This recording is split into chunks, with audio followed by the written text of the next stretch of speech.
Introduction to mechanics, यानी अगर हम देखें कि मैकेनिक्स क्या है तो ये बेसिकली एक फिजिक्स की ऐसी ब्रांच है जिसमें कि हम जो है वो सिर्फ बॉडीज के मोशन के हवाले से स्टडी कर रहे होते हैं। अब अगर हम मोशन को देखें तो इसमें यानी फर्ज करें हमारे ऑब्जर्वेशन में एक एक्सपेरिमेंट आता है, हम देखते हैं कि एक बॉल है जिसके ऊपर जब हम एक नेट फोर्स अप्लाई करते हैं, फर्ज करें राइट साइड पे मैं इसके ऊपर एक नेट फोर्स अप्लाई करता हूँ 50 न्यूटन की। अब ये अनबैलेंस फोर्स इस बॉडी को मूव कराने में मदद देगी और ये इस तरह से इसकी पोजीशन चेंज होती जाएगी और ये हम कहेंगे जी मोशन जो है वो इसमें प्रोड्यूस हो गया। लेकिन अब क्या होता है कि ये कुछ रफ्तार इसकी आस्ता आस्ता नहीं, कुछ टाइम के बाद धीरे धीरे कम होते होते रुक जाती है। लेकिन अगर हम सिर्फ ये देख रहे हैं कि हमारे पास ये बॉडीज जब इस पे नेट फोर्स अप्लाई और इसके ये मोशन क्रिएट हुआ, फिर इसमें यानी फोर्सेस भी इसके ऊपर अमल दखल हो रही थी और इसका मोशन भी हम स्टडी कर रहे थे, तो ये सारे का सारा मैकेनिक्स में आएगा। और अगर हम यूं बात करें कि अगर सिर्फ हम इस बात को इग्नोर कर दें कि फोर्सेस इसके ऊपर अमल दखल कर रही, यानी कि जब एक बॉडी को हम ऐसा इस तरह से देखते हैं कि वो मूव कर रही है, जैसे एक स्पेस में हम बात करते हैं कि एक बॉडी जैसे स्पेस में मूव कर रही है, हम उसको स्टडी कर रहे हैं, तो अब उसमें उसके उसके ऊपर कोई और फोर्स असरअंदाज नहीं हो रही होती, यानी ना तो एयर फ्रिक्शन उस पर असरअंदाज कर रही होती है, ना उधर कोई ग्रेविटी होती है जो कि एक नेट फोर्स होती है जो जिसकी के डायरेक्शन जो है वो towards the centre of the earth में अगर कह दूं तो उस यानी एक नेट फोर्स जो कि जिसको हम वेट करते हैं डाउनवर्ड एक्ट कर रहा होता है, ना वो होती है और ना ही सरफेस की आपस में कोई कांटेक्ट फोर्सेस होती है, यानी जिन्हें हम रगड़ वाली जो है वो फ्रिक्शन कहते हैं। तो फिर उस टाइम जो हम स्टडी कर रहे होते हैं सिर्फ और सिर्फ मोशन को जब हम अगर देख रहे हो तो वो जो है वो हमारे पास किनेमेटिक्स में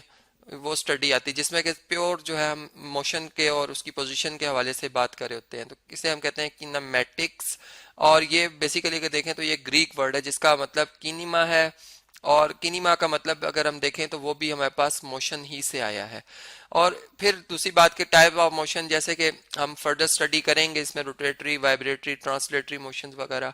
फिर न्यूटन्स के जो इक्वेशंस बनती है मोशन के हवाले से वो हम स्टडी करेंगे। जबकि अब अगर मैं इसी एक्सपेरिमेंट को फिर दोबारा एक दफा आपसे ऐसे एक्सप्लेन करता हूँ, जब हम इस पे नेट फोर्स लगाते हैं और अब हम अपनी ग्रेविटी के अंडर इसको स्टडी कर रहे हो, यानी जब इसके ऊपर फोर्सेस असर कर रही हूँ,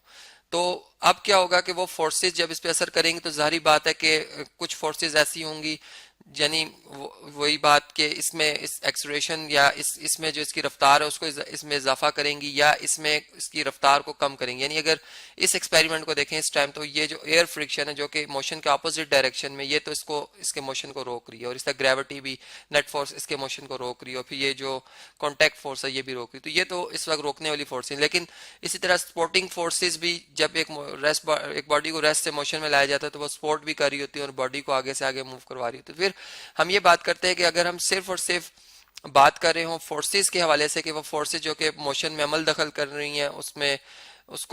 इजाफा कर रही हैं या उसमें कमी पे जो है वो कर रही हैं, तो उनकी जो स्टडी है उसको हम कहते हैं जी डायनामिक्स, ठीक है। और ये भी एक अगर हम हिस्ट्री उठाएं तो हमें पता चलता है कि ये भी एक ग्रीक वर्ड है और इसका मतलब जो था डिनिमा, यानी ये जो है पावर से निकला। यानी ये दोनों जो हमारे पास ब्रांचेज हैं मैकेनिक्स की जिनको कि मैंने आपसे भी शेयर किया, ये दोनों ही ग्रीक वर्ड से ही निकली हुई, अपने अपने नाम के हिसाब से ये उस प्रॉपर्टी को डिफाइन भी कर रही होती है। तो इस तरह से हमने देखा कि मैकेनिक्स क्या होती है और कैसे इसमें जो है हम दो ब्रांचेस बना लेते हैं।